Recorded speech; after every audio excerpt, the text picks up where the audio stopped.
students. In this session, we are going to start chapter number 10, Visualizing Solid Shapes for class 8. In this chapter, we are going to learn 2D and 3D shapes, mapping space around us, faces, edges and vertices, polyhedron, regular and irregular polyhedron, concave and convex polyhedron, and also Euler's formula. So let's begin with this. In visualizing solid shapes, what are those shapes which are referring to solid shapes and why we are going to talk about them? Because in basic geometry, we learned about the basic shapes like circle, square, rectangle, trapezium, and so on. So here we talk about the shapes which we are surrounding us. Many surrounding us may be a stool or chair or table, maybe a bus. When we look at the stool, what are the parameters define the object? Are length, breadth and height. So here the parameters which identify this stool, as this one is the length, this is the breadth, and lastly this is the height.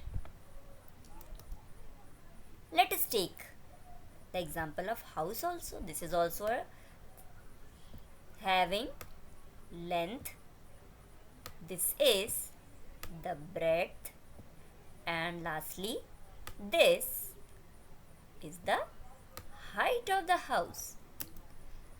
Now what I am trying to say, that most of these examples are solid objects. These are shapes which we need 3 parameters which describes these solid objects. So these kinds of objects are known as the 3-dimensional objects, or shortly we can say 3D objects. Now in this session we are going to analyze many more such shapes and how to draw them and mapping them, and basically we are going to understand more about the 3D shapes. So let us recall that, as we know that the 2D and 3D shapes are having 2-dimensional shapes, that is 2 dimensions length and breadth. For example, playing cards, as this card is in the shape of a rectangle. So here this one is the length and this is the breadth of the card or breadth of the rectangle. Now by using this card, we can make a shape, a figure where it has the length, breadth.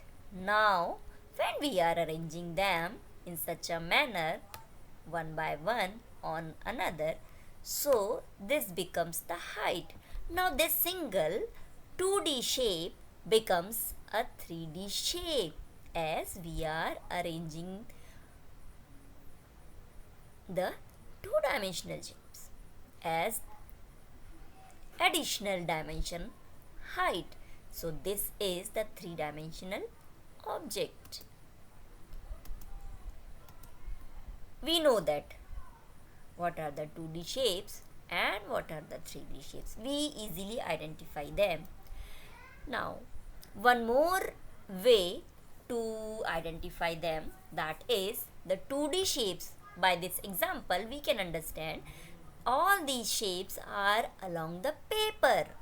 Okay, no part of this triangle or rectangle or oval is outside of this paper, or we can say this is along the paper. But these 3D shapes, when we draw them, we observe that they are standing out of the paper, as this cone we are considered. So this cone, the base is the circle.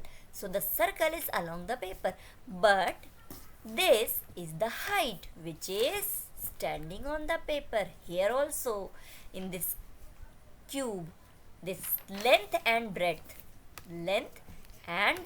are along the paper, but its height is standing on the paper. So this is one more identification way of the 3D shapes, that the 3D shapes are standing out of paper because of its extra third dimension height.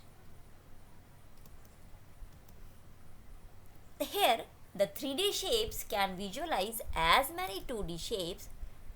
We can understand them. Let us observe that 2D shapes. Take an example of a square. When we stack them in such a way that falls one on one another.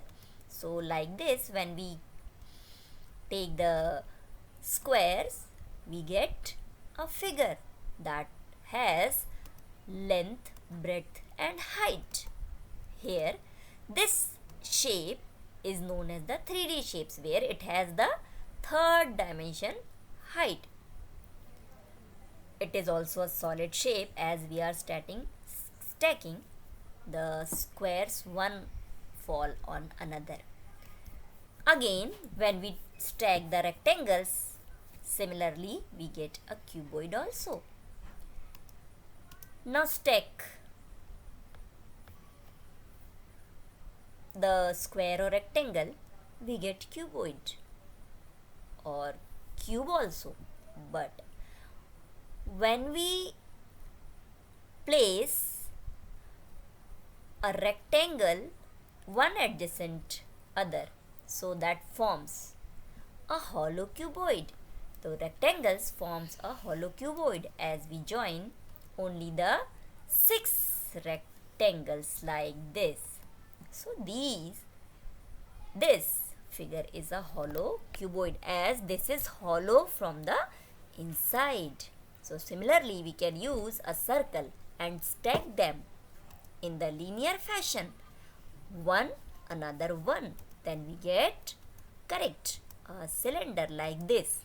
So we get a cylinder where we have the third dimension. We created the third dimension. This is the height of the cylinder, as we know that this circle is 2D shape, so it has 2 dimension, but on arranging one another one the circles, we form a cylinder which has the third dimension height. In all these, we arrange 2D shapes in linear fashion, that is one above one, so we get these shapes. But if we stack the circles in circular fashion, then we get a sphere where the radius of circles increased from one end towards the center, and towards the other end it decreases. So like this, in this figure we observe that one circle, the radius is increases of these circles, and in the center when we reach, then the radius of the circle will again decrease from one end to another end. So the figure formed is known as the sphere. Similarly, when a right angle triangle rotated along one of its side, the figure formed, that is a cone. Like this, the base will be circle and we form a cone.